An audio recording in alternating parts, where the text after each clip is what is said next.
Beliau juga mempelajari ilmu Al-Quran, bidang tajwid dan taranum dari ramai guru. Antaranya ialah Haji Cik Mut, Ikat Kota Baru Kelantan, Haji Pak Heng, Dusun Raja Kota Baru Kelantan, bagi taranum pula Haji Abdullah Hijazi, Haji Abdul Rahim Haji Ahmad dan Haji Nordin Idris. Sekarang, beliau aktif menyampaikan ceramah agama di masjid sekitar Kota Baru dan merupakan seorang guru penolong kananku di SK Seberang Pasir Mas. Beliau juga merupakan seorang pensyarah sambilan OUM. Jadi dengan ini, saya dengan hormatnya menjemput Ustaz untuk menyampaikan perkongsian tentang Maulidur Rasul. Dipersilakan Ustaz.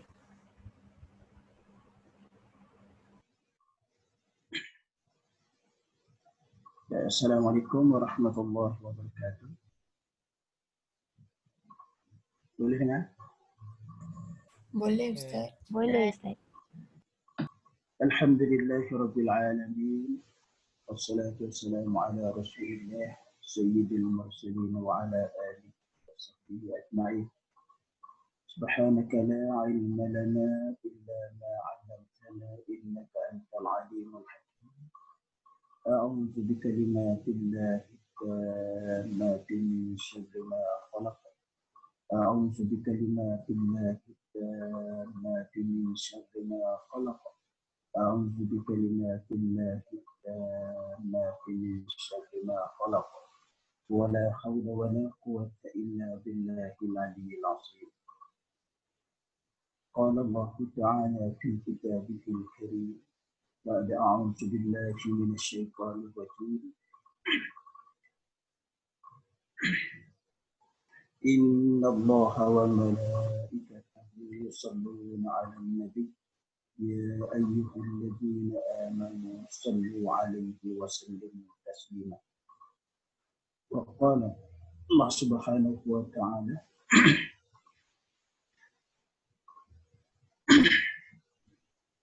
قال رسول الله صلى الله عليه وسلم من صلى علي صلاة واحدة صلى الله عليه أصبر. Sadaqah Rasulullah sallallahu alaihi wasallam. Alhamdulillah. Puja dan puji kita anjurkan kehadirat Allah Subhanahu wa taala. Selawat dan salam kepada junjungan besar Nabi Muhammad sallallahu alaihi wasallam. Kerana di hari yang damai ini kita masih lagi diberi kesempatan oleh Allah Subhanahu wa taala, masih lagi diberi nikmat kesihatan oleh Allah Subhanahu wa taala. Masih lagi Allah Subhanahu wa taala bagi kepada kita nikmat-nikmat yang lain yang tak dapat kita nak hitung. Sebagaimana dinyatakan oleh Allah Subhanahu wa taala, wa in ta'udu ni'matallahi la tuhsuha. Selawat dan salam kepada junjungan besar Nabi Muhammad sallallahu alaihi wasallam. Kerana Allah Subhanahu wa taala menyatakan di suratul Ahzab, innallaha wa malaikatahu yusalluna 'alan nabi ya ayyuhalladzina amanu sallu 'alaihi wa sallimu taslima. Sesungguhnya Allah Subhanahu wa taala dan juga para malaikat berselawat ke atas Nabi Muhammad sallallahu alaihi wasallam. Maka kata Allah, ya ayyuhalladzina amanu, wahai orang-orang yang beriman, sallu alaihi wa sallimu taslima. Adik-adik yang dirahmati Allah Subhanahu wa taala.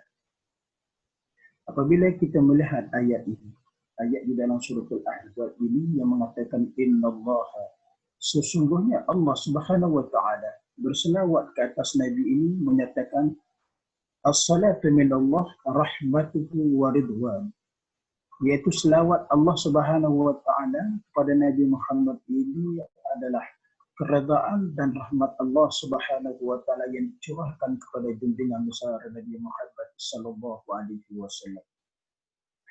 Dan para malaikat pula ialah, kata ulama, istighfar, iaitu beristighfar, memohon keampunan kepada Allah untuk junjungan besar Nabi Muhammad sallallahu alaihi wasallam. Kemudian ad-doa, memohon Memohon keampunan untuk junjungan besar Nabi Muhammad sallallahu alaihi wasallam. Dan apa yang dinyatakan oleh Allah Subhanahu wa taala, ya ayyuhallazina amanu, wahai orang-orang yang beriman. Sebelum kita pergi dengan lebih panjang, mari kita memahami apakah yang dia maksudkan dengan aman. Ulama mentafsirkan aman ini mesti ada 3 perkara, 3 item. Yang mana seseorang itu nak digelarkan sebagai orang yang beriman kepada Allah Subhanahu wa taala, mesti ada 3 perkara. Kalau tidak ada 3 perkara ini, bermakna dalam dirinya bukanlah seorang yang beriman, iman yang tidak syumul kepada Allah Subhanahu wa taala. Jadi kesyumulan iman ini mesti ada 3 perkara ini. Yang pertama ialah, kata ulama, mesti ada i'tiqadiyah. I'tiqadiyah ini maksudnya pegangan dia dengan Allah Subhanahu wa taala. Iaitu sebagaimana yang dinyatakan oleh Allah Subhanahu wa taala di dalam surah Al-Baqarah ayat yang kedua. Allazina yu'minuna bil ghaib. Mereka yang beriman dengan Allah, beriman dengan alam yang gaib, termasuk Allah Subhanahu wa taala, para malaikat, kemudian seterusnya alam-alam gaib yang lain. Termasuklah soal muka nakir, surga neraka, hisab, siratal mustaqim, surga dan neraka. Jadi mesti mantap dalam diri dia untuk menjadi seorang yang betul-betul beriman kepada Allah Subhanahu wa taala. Yang kedua, mesti ada dalam dirinya ialah syariah. Syariat ni berarti SOP yang telah dinyatakan oleh Allah Subhanahu wa taala di dalam Al-Quranul Karim. Sebagai contoh, SOP yang ada dalam Quranul Karim ialah terlihat allazina yu'minuna bil ghaib wa yuqimuna shalah, mendirikan salat. Bagaimana SOP mendirikan salat? Antaranya ialah yang dinyatakan oleh Rasulullah, sallu kama ra'aitumuni usalli. Dah SOP ini. Jadi SOP ini mesti ada dalam diri kita, syarat-syarat ini, yang mana syarat Allah Subhanahu wa taala ini diturunkan di dalam Al-Quranul Karim adalah untuk membimbing manusia menjadi insan yang kamil, insan yang sempurna. Sebagaimana dinyatakan oleh Allah Subhanahu oleh Rasulullah sallallahu alaihi wasallam, yang nama innama bu'istu li utammima makarimal akhlak. Sesungguhnya aku dibangkit ke atas dunia ini adalah untuk menyempurnakan keimanan dan akhlak dia kepada Allah Subhanahu wa taala. Jadi menjadi insan yang kamil ini adalah salah satu daripada kesyumulan iman kita kepada Allah Subhanahu wa taala. Yang ketiga mesti ada pada diri kita ialah akhlakiyah. Akhlakiyah ini maksudnya peradaban kita, akhlak kita, bagaimana budi pekerti kita seharian kita dengan Allah dan juga dengan manusia. Ada hablum minallah, ada wa hablum minan nas. Maknanya hubungan kita dengan Allah bagaimana peradaban. Hablum minan nas, bagaimana peradaban kita dengan manusia.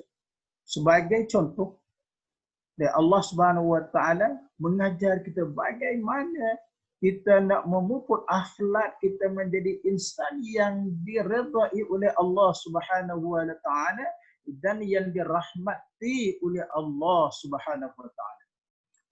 Dua perkara ini, dua ayat ini, rahmat dan keredaan Allah, merupakan kalimah yang karamah, kalimah yang paling keramat. Kerana walaupun kita solat, walaupun kita hebat bersedekah, walaupun kita hebat berdakwah, walaupun kita hebat dalam sudut-sudut lain, tetapi kalau tidak ada perkara ini, maka kita akan gagal. Jadi Allah SWT menyatakan bagaimana akhlak ini. Katakan Allah SWT kata dengan kita, dengan ibu bapa. Akhlak kita dengan ibu bapa. Kata Allah SWT, wala taqul lahuma uffin. Item yang pertama, state yang pertama ialah Allah menyatakan wala taqul lahuma uffin. Jangan sekali-kali kamu bercakap dengan ayah dan ibu kamu dengan perkataan ah. Maka bila perkataan yang paling ringan, kalau yang lebih lagi, kalau sepak, kalaulah kita hardi, kalaulah kita apa saja yang selebih daripada ufin ini, maka lebih lagi lah dosa di sisi Allah. Yang kedua ialah Allah SOP kita dengan ibu bapa, akhlak kita dengan ibu bapa, wala tanharhuma. Jangan engkau hardi, jangan engkau jerkah kepada ayah, tanharhuma, kepada kedua ibu bapa. Wa kullahuma, kata yang ketiga ialah step yang ketiga. Wa kullahuma, hendaklah kamu berbicara mengatakan kepada ayah dan ibu kamu qaulan karima, dengan kata-kata yang baik, kata-kata yang indah, kata-kata yang menyejukkan hati ayah dan ibu. Kemudian SOP yang kelima ialah wa qur rabbirhamhuma kama rabbayani shaghira.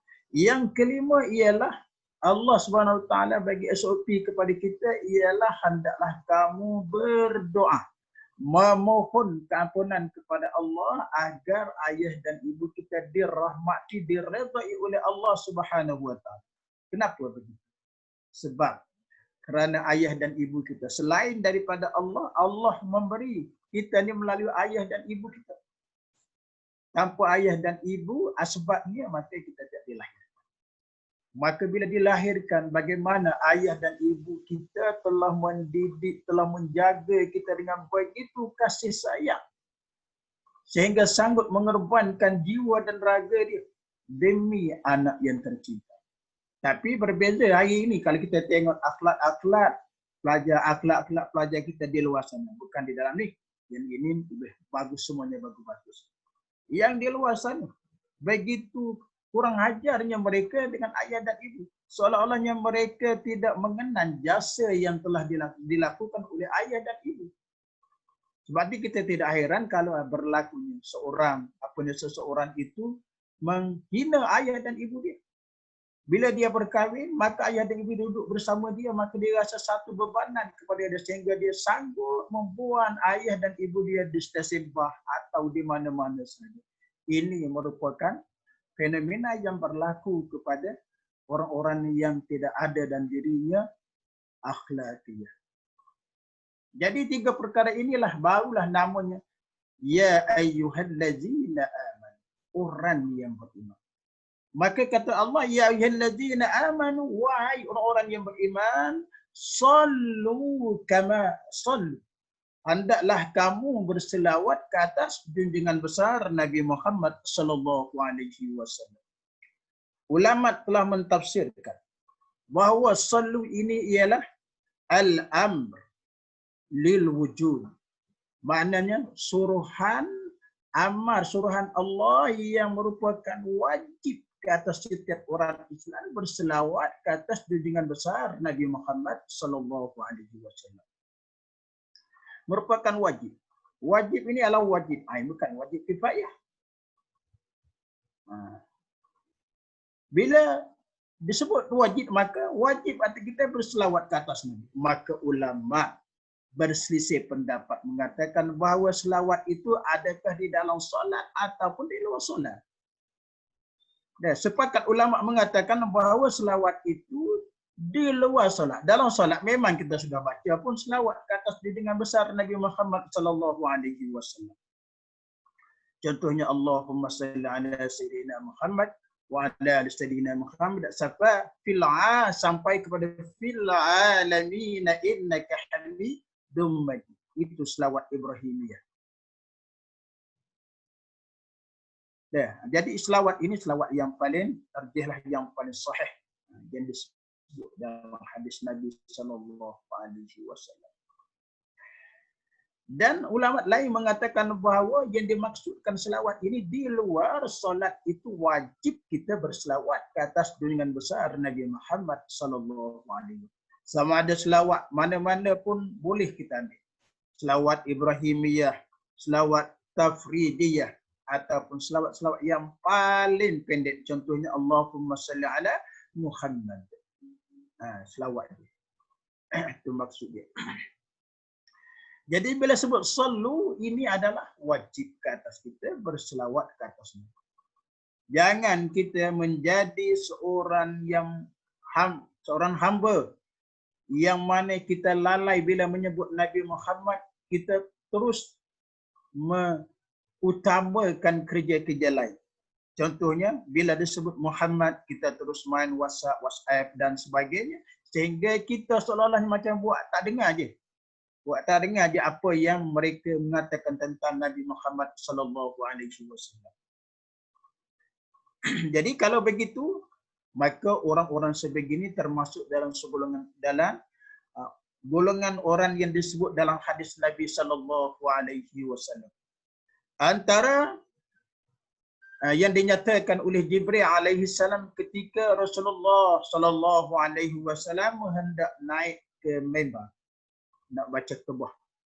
Ketika itu Rasulullah sallallahu alaihi wasallam melangkah ke tangga yang pertama. Bila melangkah ke tangga yang pertama, maka dia mengatakan amin. Langkah tangga yang kedua mengatakan amin. Dan langkah ke tangga yang ketiga juga mengatakan amin. Ketika dia mengatakan amin, para sahabat menyaksi kata-kata Nabi Muhammad sallallahu alaihi wasallam. Lalu seorang sahabat bertanya kepada Rasulullah sallallahu alaihi wasallam, "Ya Rasulullah, apakah yang Rasulullah amin itu? Sedangkan tidak ada seorang pun di dalam masjid ini yang berdoa." Kata Rasulullah sallallahu alaihi wasallam, "Aku didatangi oleh malaikat Jibril yang mana engkau orang tak nampak, aku dia nampak." Kata Rasulullah, begitulah ukurannya. Jadi kata Rasulullah sallallahu alaihi wasallam, langkah yang pertama yang aku aminkan, dia kata, Rasulullah Jibril alaihi salam mengatakan bahawa Rasulullah, kau aminkan kata-kata. Antara kata-katanya ialah bercelakanya manusia. Celakanya umat kamu, celakanya manusia ini apabila datangnya bulan Ramadan, tetapi bila selesainya bulan Ramadan, dia tidak mendapat keampunan daripada Allah Subhanahu wa taala. Ini kena ada dalam diri kita.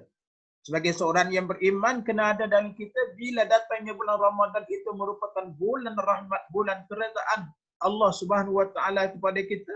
Kalau kita tidak mencari keredaan, tidak mencari keampunan, maka rugilah sebab tahun-tahun yang akan datang. Walaupun kita masih muda. Apatah lagi orang yang sudah tua. Walaupun kita masih muda, tetapi usia kita tidak pasti yang kita ni boleh berjumpa dengan Ramadan yang akan datang. Maka bila kita bertemu dengan Ramadan, kita kena bersungguh-sungguh supaya Allah mengampuni dosa-dosa kita. Supaya Allah redha dengan kehidupan kita sehari. Maka orang yang apabila hadirnya Ramadan tidak mendapat ampunan, ini adalah orang yang dijauhkan daripada rahmat Allah dan tidak layak untuk masuk syurga Allah Subhanahu wa taala. Yang kedua ialah apabila Rasulullah melangkah kaki ke tangga yang kedua, maka dia mengamin. Dia kata, amin aku di tangga yang kedua, wahai sahabatku, ialah. Dia kata, ramai orang hari ini mempunyai ayah dan ibu. Kita ada ayah dan ibu masih hidup. Tetapi kata dia, ayah dan ibu yang masih hidup ini tidak boleh membawa dia untuk memasuki surga Allah Subhanahu wa taala. Tak boleh masuk syurga Allah Subhanahu wa taala apapun. Sepatutnya kita ada ayah dan ibu, masya-Allah, macam saya Ustaz ayat tadi. Tak ada SOP. Kalau ada SOP yang saya nyatakan tadi, pasti seseorang itu akan masuk syurga Allah Subhanahu wa taala. Kita lihat Uwais Al-Qarni. Uwais Al-Qarni ini bagaimana dia hebatnya di sisi para malaikat, di sisi makhluk-makhluk, di sisi penduduk-penduduk langit, hebatnya Uwais. Tetapi pada pandangan manusia, dia ni tidak hebat. Dia tidak hebat. Apa ceritanya yang tidak hebat? Sebab dia ni ditengok macam orang yang kadang-kadang macam orang yang tidak sehat dari segi akal. Setiap hari bila ibunya mengatakan bahawa Uwais, ibu ni rasa-rasa nak pergi buat haji. nak pergi melaksanakan ibadat haji di Makkahul Mukarramah. Tetapi ibu tidak terdaya. Kata-kata ibunya tadi adalah merupakan semangat yang begitu tinggi kepada Uwais Al-Qarni. Begitu taatnya dia kepada ibu dia. Maka Uwais pun beli seekor anak lembu. Dia setiap hari melatihkan diri dia membawa anak lembu ini daripada bawah bukit naik ke atas bukit. Sehinggalah lembu ini berumur 1 tahun. Jadi semakin besar lembu, semakin dia membuat. Sehingga orang-orang kampung mengatakan, Uwais, Uwais, apa yang kau buat ni? Saya tengok kamu ni memang tak ciuman lah. Sebab setiap hari kerja kamu nak angkat anak lembu daripada bawah sampai ke atas. Kemudian daripada atas bawa ke bawah. Apa kerja buatmu ni? Hasrat yang tersirat di dalam hati Uwais ni tidak ada siapa pun yang tahu. Hanya Allah Subhanahu Wa Taala betapa hebat, betapa tingginya pengorbanan Uwais untuk ibu dia. Maka bila sampai ketikanya ibadat haji nak dilaksanakan, maka dia memikul, dia menjunjung ibu dia daripada Yaman ke Makkahul Mukarramah. Jauhnya Yaman dengan Makkahul Mukarramah ni kalau kita pergi buat haji ataupun umrah. Kalau kita nak pergi ke Yaman itu, sebelum kita pergi, kita kena buat tawaf wida. Tawaf wida ni maksudnya bila keluar daripada kawasan yang jauh, maka kena buat tawaf wida. Maknanya jauh perjalanan daripada Makkahul Mukarramah ke Yaman. Di saat itu, semua orang yang ada harta, mereka pergi ke Makkahul Mukarramah dengan menaiki unta. Tapi Uwais Al-Qarni ini mendukung dan menjunjung ibu dia sampai daripada Yaman sampai ke Makkahul Mukarramah. Hebatnya Uwais Al-Qarni. Maka jadilah kita untuk sebagaimana Uwais yang hebat di sisi Allah, di sisi penduduk langit, di sisi para malaikat. Maka kalau kita ikut SOP ni, maka kita tidak termasuk dalam golongan orang yang dinyatakan oleh malaikat Jibril alaihi salam. Sayalah kalau kita ada ibu, kita jagalah betul-betul. Jagalah betul-betul ibu kita. Supaya kematian kita nanti diredai oleh ayah dan ibu kita, dan insya-Allah bila diredai, dirahmati oleh ayah dan ibu kita, maka di saat itulah dia akan dimasukkan ke dalam syurga Allah Subhanahu Wa Taala. Kemudian yang ketiga, bila Rasulullah Sallallahu Alaihi Wasallam mengangkat kaki, kemudian Rasulullah menaminkan doa, kata dia, Jibril mengatakan kepada aku, celakalah orang yang apabila disebut namamu, nama Muhammad, tapi sayang mulutnya, berat mulutnya untuk menyebut sallallahu alaihi wasallam. Berat nak menyebut sallallahu alaihi wasallam. Maka orang ini, orang yang dijauhkan daripada rahmat Allah Subhanahu Wa Taala. Jadi bila dia jauhkan daripada rahmat, maka dia tidak mendapat keampunan daripada Allah Subhanahu. Jadi bila kita sebut dalam bulan Rabiul Awal, yang mana Rabiul Awal ini mengisahkan tentang kelahiran junjungan besar Nabi Muhammad sallallahu alaihi wasallam, maka perbanyakkanlah selawat kita kepada Nabi Muhammad sallallahu alaihi wasallam. Ini tentang ayat yang saya baca tadi. Ya ayyuhallazina amanu, wahai orang yang beriman, sallu alaihi, ke atas junjungan besar Nabi Muhammad sallallahu alaihi wasallam. Suruh kita mentafsirkan apa ni, berselawat ke atas junjungan besar Nabi Muhammad sallallahu alaihi wasallam. Kata Rasulullah sallallahu alaihi wasallam, aulan nasibi yaumal qiyamah aktsaruhum alayya salat. Sebaik-baik manusia di hari kiamat nanti ialah mereka yang banyak berselawat ke atasku. Maka kita perbanyakkanlah selawat ke atas junjungan besar Nabi Muhammad sallallahu alaihi wasallam. Jadi kita ambillah mana-mana satu daripada selawat Nabi sallallahu alaihi wasallam, kita buatlah dalam hidup kita sekurang-kurangnya, kata ulama, 200 kali sehari. Kerana selawat ini adalah antara yang boleh membolehkan kita mendapat, dia panggil mendapat apa ini? Syafaat Rasulullah sallallahu alaihi wasallam. Apa yang saya ingin nyatakan di sini, tajuk kita ini ialah menjejaki Rasul sallallahu alaihi wasallam. Pernahkah kita membaca tentang satu surah yang terdapat dalam juzuk yang ke-29? Inna arsalnaka Nuhan, iaitu Nabi Nuh alaihi salam. Nabi Nuh alaihi salam ni salah satu daripada nabi-nabi yang wajib kita imani. 25 nabi selepas pada Adam, Idris, kemudian Nabi Nuh alaihi salam.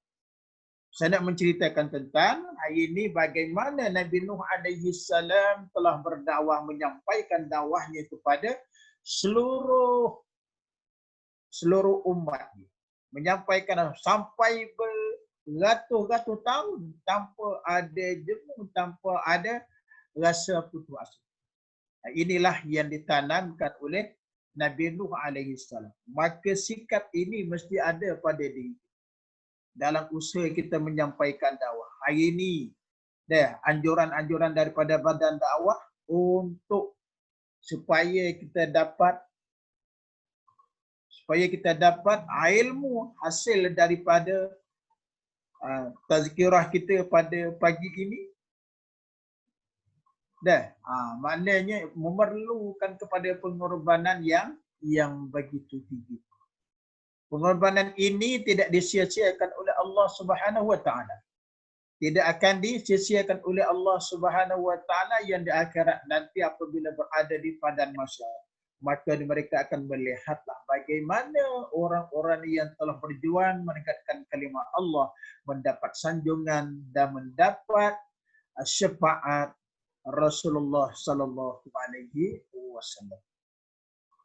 Kata Nabi Nuh alaihi salam, "Faqultu astaghfiru rabbakum innahu kana ghaffar." Kita buka ayat ni, bukan ayat pertama, ayat yang ke-10. Ayat ini kita nak kaitkan dengan selawat Nabi sallallahu alaihi wasallam. Faqultu, kata Nabi Nuh alaihi salam, Allah berfirman kepada Nabi Nuh alaihi salam. Kalau mudah-mudah Allah menjelaskan kepada Nabi Nuh alaihi salam, faqultu, maka aku berkata, iaitu Nabi Nuh alaihi salam. Jadi Nabi Nuh alaihi salam ini antara nabi yang terpaksa menghadapi rintangan yang begitu hebat daripada kaum-kaum dia. Yang mana kaum dia ini adalah hidupnya dialah berpaksikan syirik kepada Allah Subhanahu wa taala. Syirik ni kadang-kadang bila sebut syirik, saya nak peringatkan kepada adik-adik, sebab kita dalam dia panggil dalam usia kita, dalam usaha kita untuk mendapatkan ijazah, untuk mendapatkan ilmu, kadang-kadang kita terabai perintah Allah Subhanahu wa taala. Bila sebut terabai, kadang-kadang kita tak terasa pun yang kita abaikan itu dah merupakan syirik kepada Allah Subhanahu wa taala.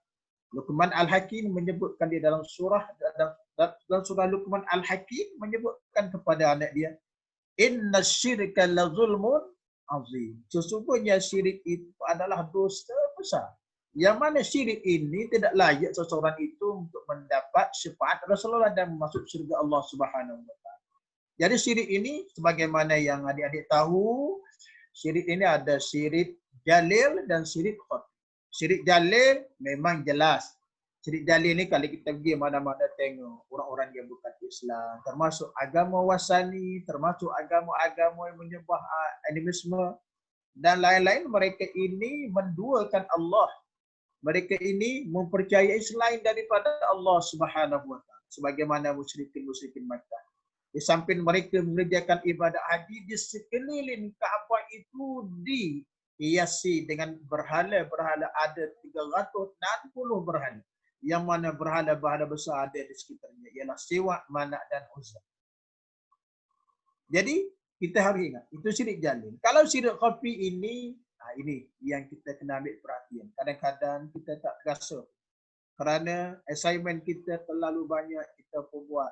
Galik kita ataupun galik ni maksudnya dalam bahasa suratan kita ni asyik berbicara, asyik berbincang sehingga kita tertinggal solat. Maka bila kita tinggal solat itu, di saat itulah kita telah syirik dengan Allah Subhanahu wa taala. Kenapa begitu? Kenapa begitu?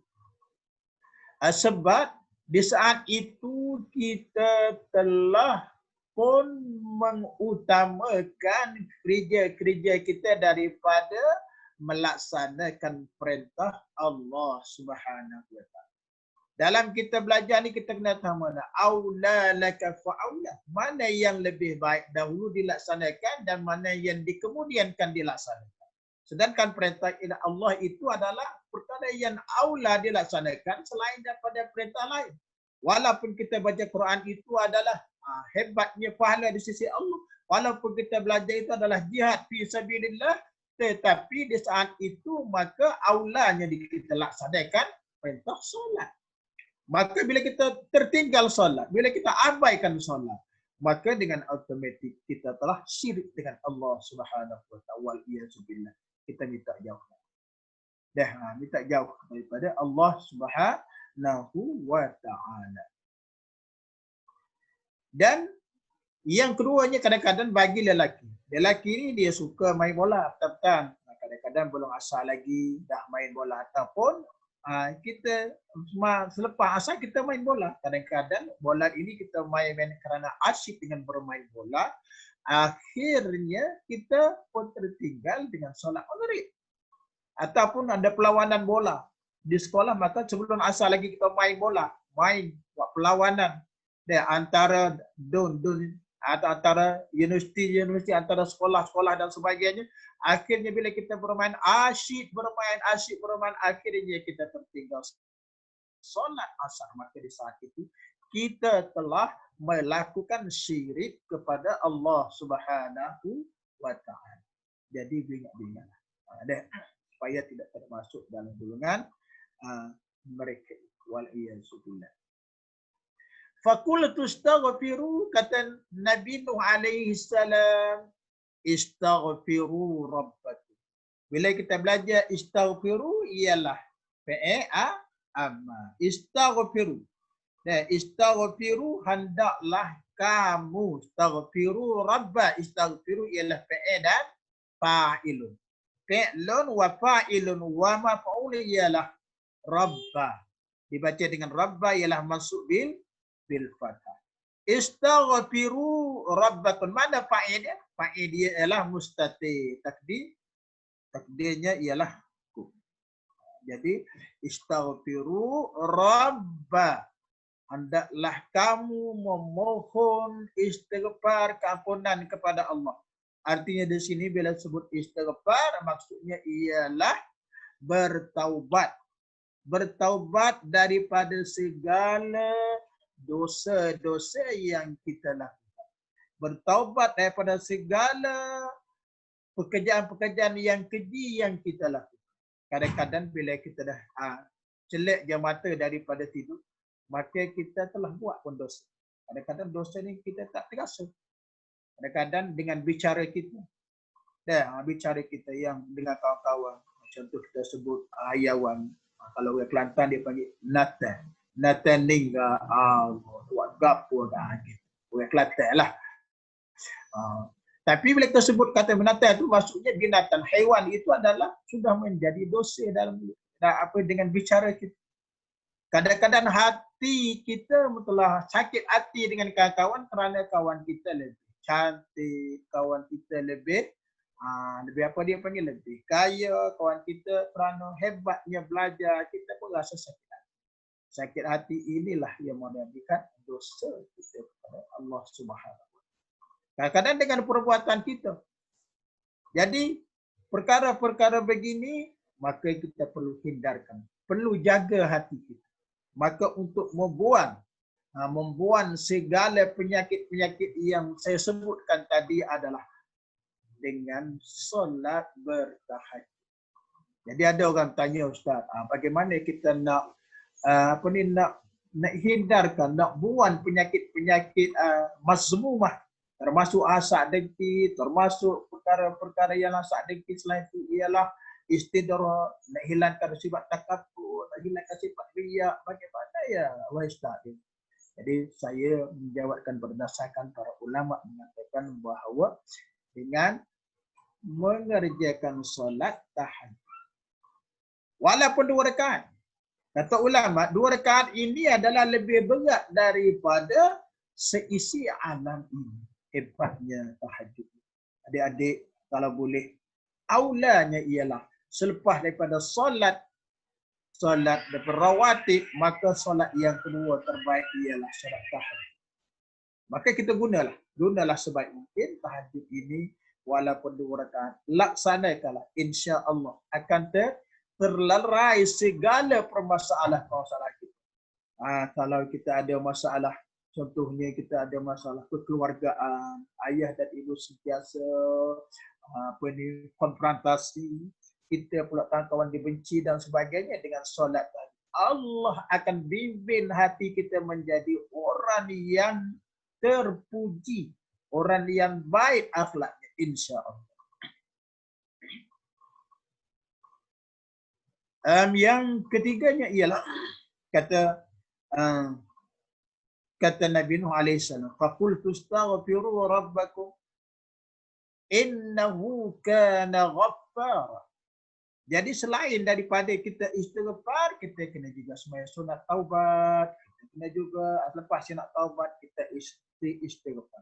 Sebagaimana yang dilakukan oleh Nabi Muhammad sallallahu alaihi wasallam. Walaupun Nabi Muhammad ini sudah dijamin, iaitu maksud jamin daripada melakukan perkara-perkara yang maksiat kepada Allah.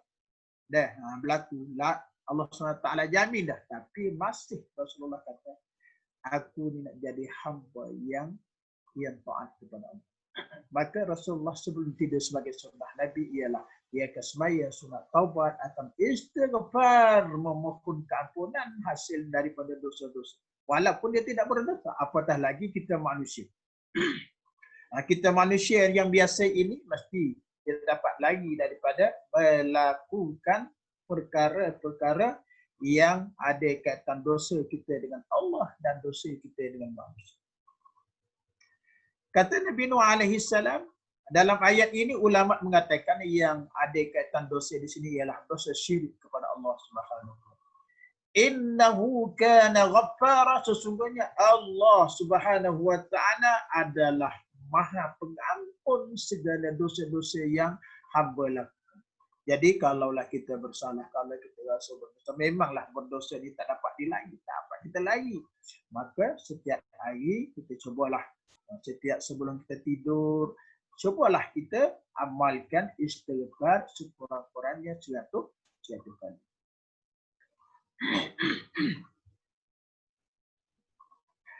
Baik, yang kedua, hasil daripada kerana kamu istighfar, kerana kamu bertaubat dengan Allah dari segala-segala dosa kamu, kata Nabi Nuh alaihi salam, yursilis samaa'a 'alaikum bidrar. Hasil daripada kerana kita istighfar. Istighfar ni janganlah istighfar sampai 3-4-5 kali. Dia astagfirullahaladzim, astagfirullah, kita solat. Kita istighfar sekurang-kurangnya adalah 1000 kali ataupun 100 kali ataupun lebih baik berdasarkan kepada dosa-dosa kita. Bila kita laksanakan istighfar ini, maka insya-Allah, kata Nabi Nuh alaihi salam, dia kata yursilis samaa'a 'alaikum midrara. Dia boleh catat dia. Yursilis samaa'a 'alaikum midrara. Allah Subhanahu wa taala hasil daripada istighfar dia saat ni, Allah akan hantar, Allah akan turunkan air daripada langit. Apa gunanya air ni? Pada langit yursilis sama alaikum midrar. Dah turun daripada langit. Apa yang penting sangat air ni? Kata Allah Subhanahu wa taala dalam ayat lain surah Al-Baqarah, wa anzala minas sama'i ma'an fa ahya bihil arda ba'da. Fa ahya bihil arda ba'da. Hujan yang diturunkan, air yang diturunkan itu fa ahya bih. Allah hidupkan daripada segala apa yang ada atas muka bumi. Termasuk manusia, termasuk binatang dan juga tumbuh. Wa anzala minas sama'i ma'an fa akhraja bihi, dengan turunnya air tadi Allah Subhanahu wa taala keluarkan daripada fa akhraja bihi minat samara, daripada buah-buahan, rizqan lakum, sebagai rezeki kepada kamu. Ini hebat. Ini hebatnya istighfar. Dan yang kedua, Allah SWT wa yumdidkum bi amwalin. Yang kedua, Allah akan tambahkan kepada kamu harta-harta. Kalau kita sebagai seorang pelajar bila keluar daripada universiti nanti susahnya nak dapat kerja, maka banyakkan istighfar. Insya-Allah ada jalan yang mana Allah akan beri kepada kita sebagai menambahkan apa yang telah kita. Wa yumdidkum bi amwal. Tuhan tambah harta kita. Kalau kita seorang peniaga, Allah majukan perniagaan kita. Kalau kita seorang yang kontraktor, Allah akan perbanyakkan projek-projek yang dia dapat. Kalau kita seorang penulis, Allah akan buka minda kita untuk menulis lebih hebat lagi. Apa saja dalam bentuk kerja kita, Allah akan beri kepada kita. Wa yumdidkum bi amwal. Kemudian yang ketiga, wa banin. Allah akan berikan kepada kita masih ada lagi masa. Wa banina, Allah SWT bagi kepada kita anak. Ni Allah akan bagi anak kepada kita. Anak pula anak yang soleh. Siapa tak si anak yang soleh? Siapa tak nak anak yang soleh? Pasti semua idamkan anak yang soleh, anak yang baik.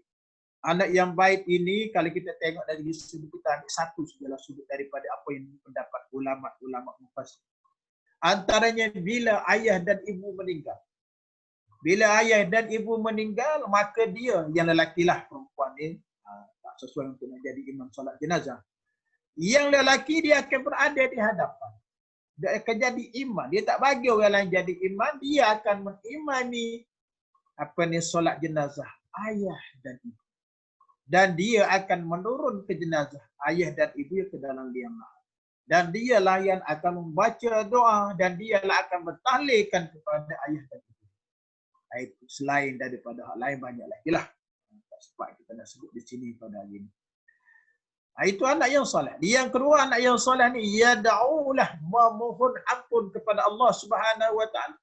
Contohnya, Allahumma ghafir lana zunubana wa liwalidina warhamhum kama rabbawna shigharan. Ya Allah, ampunlah dosaku, dosa ayah dan ibu. Ini adalah kerja anak-anak yang soleh. Kalau anak yang tak soleh, anak yang tak belajar, tak ada ilmu, tak ada apa, maka dia tak tahu masa mana dia nak mensyukuri nikmat Allah kerana diberikan kepadanya ayah dan ibu. Jadi kita kena ambil apa ni? Ambil berat tentang wa banina. Kemudian yang ketiga ialah Allah Subhanahu wa ta'ala wa banina wa yaj'al lakum anhara. Allah Subhanahu wa ta'ala jadikan bagi dia wa yaj'al lakum jannat, bukan anhar. Wa yaj'al lakum jannat. Allah jadikan kebun-kebun dia. Ada siapa-siapa ada kebun dah. Ada kebun banyak, luah kebun, ada kebun kelapa sawit, ada kebun durian, ada kebun-kebun kelapa dan sebagainya ataupun padi, tetapi tidak menjadi. Apalah kebun yang luah tapi tak jadi buah, hasilnya tak ada. Sehingga jadi muflis walaupun ada kebun luah. Maka untuk supaya kebun kita menjadi subur, berbuah lebat, maka istighfarlah kepada Allah Subhanahu wa taala. Jadi insya-Allah dengan istighfar ini kebun-kebun akan menjadi subur. Buah akan menjadi lebat dan hasilnya akan menambahkan rezeki kepada orang yang beristighfar.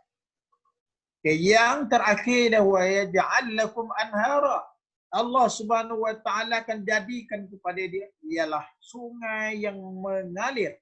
Apa pentingnya sungai mengalir ni? Kalau di Kelantan ni memang sungai mengalir banyak, tapi bagi orang yang tidak pandai menghargai sungai, maka dia rasa itu adalah suatu yang tidak penting. Sedangkan sungai inilah yang puncanya segala-galanya. Kalau di Sungai Nil, kita tengok, dia puncanya ialah dapat menanam, dapat mengalir-alirkan ke dalam kebun-kebun sehingga subur kebun-kebun. Maka hebatnya istighfar kepada Allah. Jadi ulama, jadi ada orang yang bertanya, manakah antara selawat dan istighfar ini lebih baik? Ada orang tanya, mana lebih baik antara selawat dan istighfar? Istighfar ini, Allah Subhanahu wa taala akan bagi kita ialah tiga perkara. Yang pertama, Allah SWT ganjarankan kepada kita 10 kebajikan. Yang kedua, Allah akan beri kita keampunan. Yang ketiga, Allah SWT akan angkat darjat 10 darjat kepada kita. Dan apa dia darjat ni? Darjat ni kata Ibnu Abbas, iaitu sepupu kepada junjungan besar Nabi Muhammad sallallahu alaihi wasallam. Darjat-darjat ni mengangkat kemuliaan kita. Satu darjat kata Ibnu Abbas, Abdullah bin Abbas, ialah 500 tahun perjalanan. Daratlah dengan 10, berapa? Kita dah dapat hebatnya orang yang berselawat ke atas junjungan besar Nabi Muhammad sallallahu alaihi wasallam. Jadi itu antara 5 perkara. Kita satu ketika ni ada satu cerita lah. Satu ketika ada sebuah kisah daripada Hasan Al-Basri yang menunjukkan bagaimana manfaat rajinnya istighfar. Nanti kita terangkan.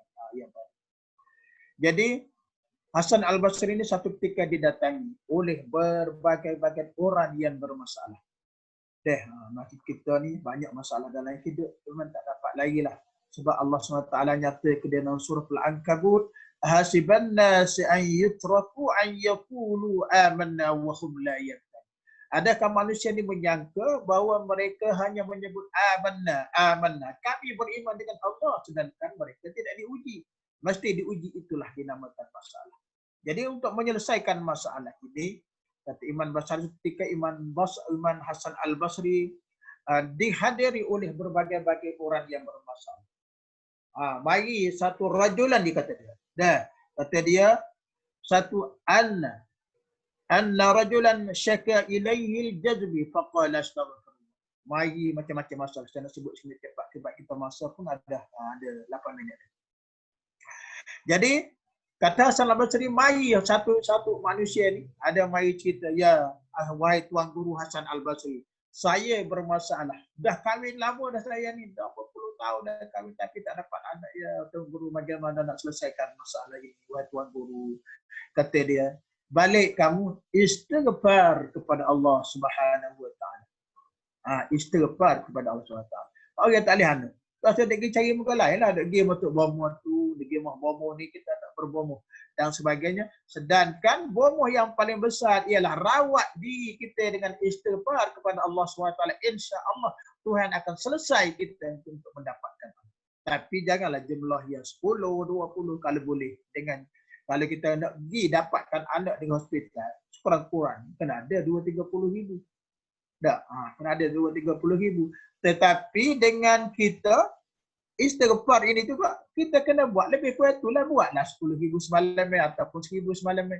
InsyaAllah akan hadirnya apa yang dinyatakan oleh Nabi Nuh alaihi salam. Itu adalah kalimat Allah. Kata Imam Hasan Al-Basri. Yang kedua, mari orang yang sakit kritik. Ada yang kecil mani, ada yang gaul, ada yang jantung, ada masalah macam-macam masalah penyakit. Mari ya Allah, mari kita dengan Tuan Guru Hasan Al-Basri. Tuan Guru, saya bermasalah, penyakit saya ni sudah lama dah, kritikal dah, duduk tahap 4 dah, barah saya ni, barah buah dada saya tahap 4 dah, barah hati saya dah tahap 4, bahu usus saya tahap 4, tahap 5 dah hampir dah ya. Tuan Guru, mari cerita berbagai masalah penyakit. Kata Hasan Al-Basri, balik dan istighfar kepada Allah Subhanahu wa taala. Balik dan istighfar kepada Allah Subhanahu wa taala. Mari lagi orang yang bermasalah kebun dia ni tak menjadi dah berpuluh-puluh tahun. 5-6 tahun ni tak menjadi ke belakang lagi ni. Apalah masalah ya Tuan Guru Allah. Bagaimana nak atasi? Kata Tuan Guru Haji Hasan Al-Basri mengatakan bahawa baliklah kamu dan istighfar kepada Allah Subhanahu Wa Taala. Dalam dia cerita tentang hal ini, anak murid dia memerhatikan apa yang dinyatakan oleh tuan gurunya Hasan Al-Basri. Bagi orang yang bermasalah tentang perniagaan saya ni sudah muflis, bagaimana nak selesaikan masalah ini wahai tuan guru? Maka jawab Hasan Al-Basri, baliklah kamu istighfar kepada Allah Subhanahu Wa Taala. Artinya segala permasalahan yang kita hadapi, baik kepincangan dalam keluarga, baik kepincangan ekonomi, baik kepincangan pembelajaran kita. Apa sahaja bila bermasalah, maka carilah natijah. Carilah jalan penyelesaian, ambil buah tasbih, duduk di waktu malam, doa, solat, hajat dan doa kepada Allah. Sebetulnya istighfar kepada Allah, kemudian berdoa. InsyaAllah ada jalan penyelesaian daripada segala permasalahan yang kita hadapi. Lalu anak murid Hasan Al-Basri ini bertanya, wahai Tuan Guru, saya memerhatikan apa yang Tuan Guru kata. Orang yang mari ni kepada Tuan Guru ni berbagai-bagai masalah, berbagai-bagai penyakit. Maka Tuan Guru menjawab satu saja, istighfar kepada Allah. Dia jawab gitu. Maka Imam Al-Basri tadi pun membaca summa tala alaihim hazihil ayat. Kemudian Hasan Al-Basri pun baca ayat ini. Ayat mana?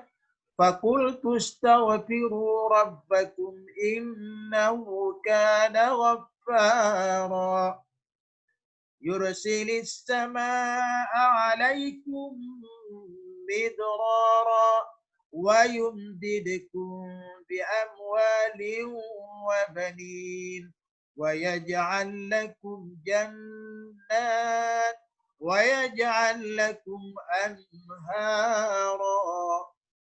Jadi ayat ini yang dibacakan kepada anak murid dia, maka anak murid itu memahami apa yang dinyatakan oleh Hasan Al-Basri. Maka dalam hidup kita untuk menyelesaikan masalah, sebagai kesimpulan, kita jadikanlah istighfar ini. Maka saya nak sambung sikit tentang istighfar dengan selawat. Tadi saya sentuh sikit je. Jadi ada orang bertanya, mana hebat antara istighfar dengan selawat? Kalau kita berdosa banyak, kita ni banyak dosa, kita apa masalah dalam diri kita, dosa kita dengan Allah. Maka Imam Nawawi kata adalah lebih baik berselawat daripada istighfar. Sebab apa? Sebab dalam selawat itu sudah ada istighfar. Dalam selawat itu sudah ada istighfar, iaitu Allah bila kita berselawat, Allah turunkan malaikat untuk mendoakan keampunan diri kita kepada Allah Subhanahu Wa Taala. Maka kita kena faham yang bahawanya adalah malaikat ini orang yang paling hampir dengan Allah Subhanahu Wa Taala, yang tidak melakukan maksiat kecuali apa yang diarah oleh Allah Subhanahu Wa Taala. Maka doa, istighfar, memohon keampunan malaikat ini kepada Allah untuk diri kita, maka lebih baik daripada kita beristighfar. Yang kedua. Yang pertama. Yang kedua, Allah SWT angkat darjat kita. Tadi kita dah angkat darjat kita, iaitu 10 darjat. Yang ketiga, kita diberi ganjaran oleh Allah Subhanahu Wa Taala hasil daripada selawat kita kepada junjungan besar Nabi Muhammad sallallahu alaihi wasallam, sebagaimana dinyatakan dalam hadis, man shalla alayya salatan wahidatan, satu saja, sallallahu alaihi asran, Allah akan selawat kepada kita 10 kali. Saya yakin adik-adik untuk pertemuan kali ini kita ambillah iktibar, kita tidak jejak Rasulullah sallallahu alaihi wasallam. Dan antara Rasul-Rasul masih banyak kali kita nak sebutkan, nak ceritakan tentang Rasul-Rasul, jejak Rasul sallallahu alaihi wasallam di dalam Al-Quran. Dan yang disebut di dalam Al-Quran masih banyak. Dan insya-Allah saya doakan, doakan untuk adik-adik terus apa apa saja permasalahan kita hadapi, perbanyakkanlah selawat dan istighfar. Kalau malah istighfar, banyakkan selawat. InsyaAllah akan selesainya masalah-masalah kita. Yakin? Dulu ada apa-apa masalah untuk dikongsikan bersama pada pagi ini. Istina?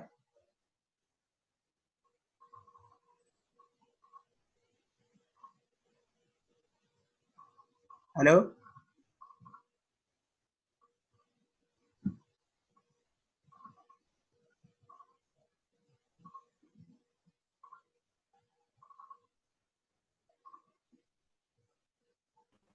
Halo? Jika ada para pelajar yang ingin bertanyakan sebarang soalan, boleh buka mic untuk bertanya.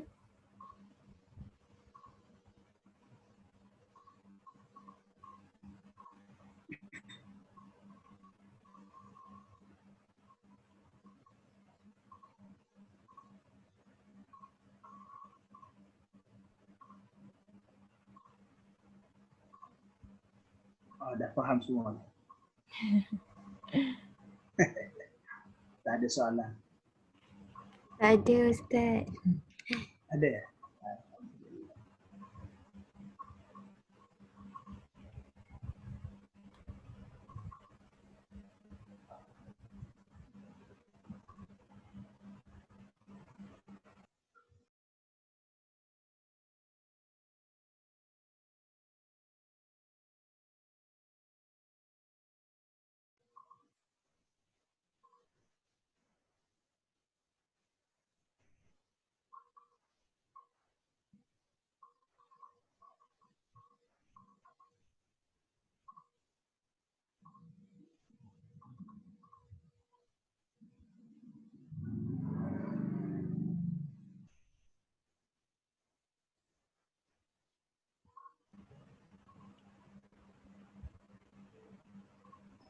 Ya Ustaz. Ya. Saya nak tanya. Dari Syafiqah. Nama saya Syafiqah Ustaz. Saya nak tanya, semalam saya ada satu kelas lah. Kelas tu dia cakap Nabi Muhammad ni sebenarnya Nabi pertama yang diciptakan. Sebab nama Nabi Muhammad ni nama yang pertama yang ada dekat dalam Lauh Mahfuz tu. Macam tu lah yang saya faham. So, semalam saya try lah search dekat Google pasal cerita tu kan. Tapi saya macam tak tahulah sahih ke tak cerita tu. Ustaz boleh ke macam komen ke benda tu, cerita pasal tu? Ya, terima kasih kepada Syafiqah yang Ustaz. pertama Syafiqah. Tentang Nabi Muhammad sallallahu alaihi wasallam adalah begitu di dalam satu riwayat menyatakan bahawa memang Rasulullah awalu wal akhir, tapi bukan bentuk zat yang syumulah, zat yang daripada Allah SWT. Dia ni Nur Muhammad ni awal diciptakan alam ini, kemudian diciptakan Nabi Adam atau Nur Muhammad sampailah kepada Nabi Muhammad sallallahu alaihi wasallam. Sebab itulah kata ulama, dan amarallahu ta'ala ibadahi bisalah ala nabihi Muhammad sallallahu alaihi wasallam duna anbiya'ihi tasrifan. Maka Allah Subhanahu wa taala menjelaskan apa ini, Allah Taala menyuruh seorang hamba berselawat ke atas Nabi Muhammad bukan kepada nabi-nabi lain sebagai menghormati memuliakan Nabi Muhammad. Ini bermaksud Nabi Muhammad itu memang telah dicipta sebelum Nabi Adam lagi dan terusnya kepada Nabi Muhammad sendiri. Wallahu a'lam. Terima kasih Ustaz.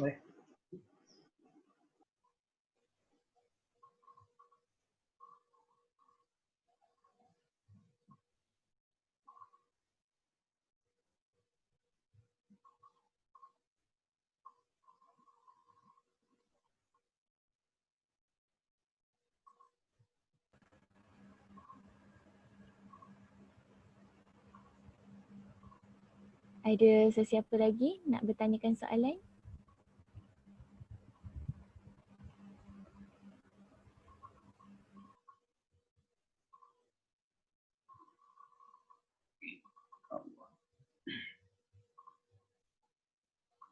banyak faham ni. Banyak yang faham ni. Alhamdulillah.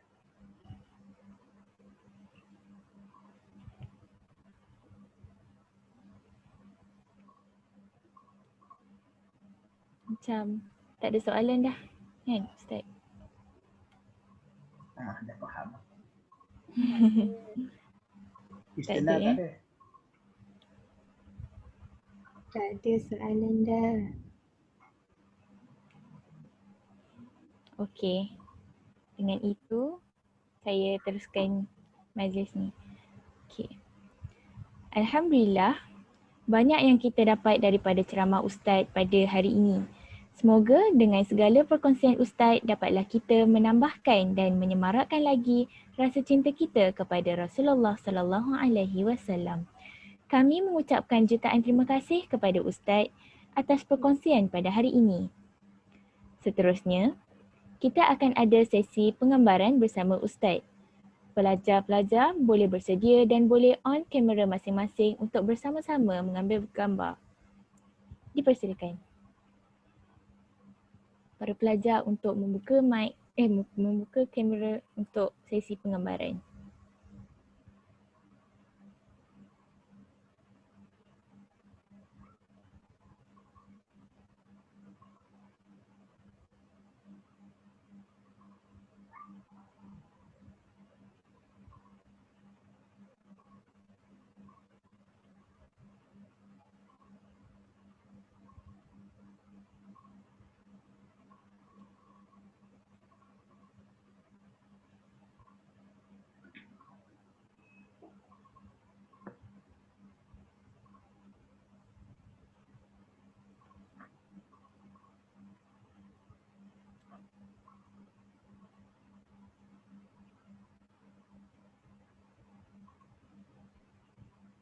Setelah penggambaran nanti, saya nak baca doa.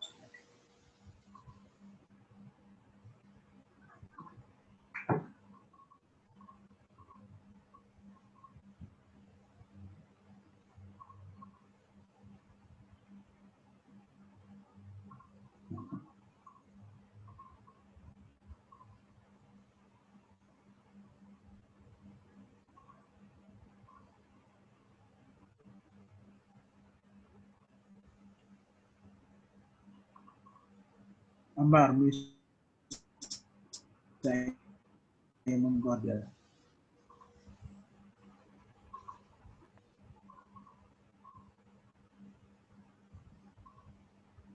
Okey, boleh lagi siapa nak buka kamera?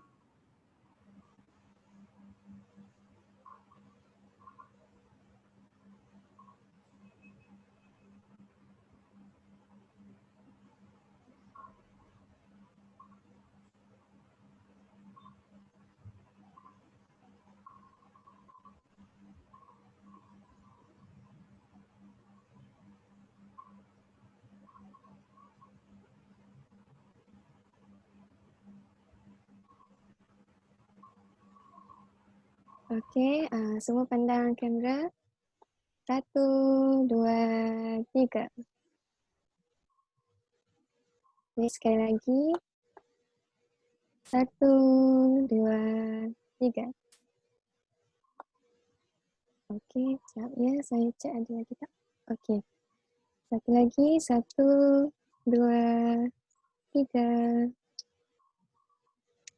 Okey, terima kasih. Saya sudah dengan doa ya. Dah siap? Selesai Ustaz. Kita baca doa ya. Bismillahirrahmanirrahim. Alhamdulillahirabbil alamin. Hamdalil hamidin, hamdan syakirin, hamdan yuafi ni'mah. Wa yukafi wa nuzidahu ya rabbana lakal hamdu kama yanbaghi li jalali wajhikal karim wa 'azimi sultan. Allahumma atina rizqan jadidan wa umran tawilan wa malan kathiran wa khairan qariban wa sharran ba'idan wa waladan salihan ya Allah wa a'malan maqbulan wa tijaratan lan tubur ya arhamar rahimin. Allahumma inna nas'aluka bihaqqi ismikal azim wal 'azam وكلامك القديم الأكرم أن تجعلنا من أمرنا فرجا ومخرجا وعيدا عظيمة ومحبة ومودة في قلوبك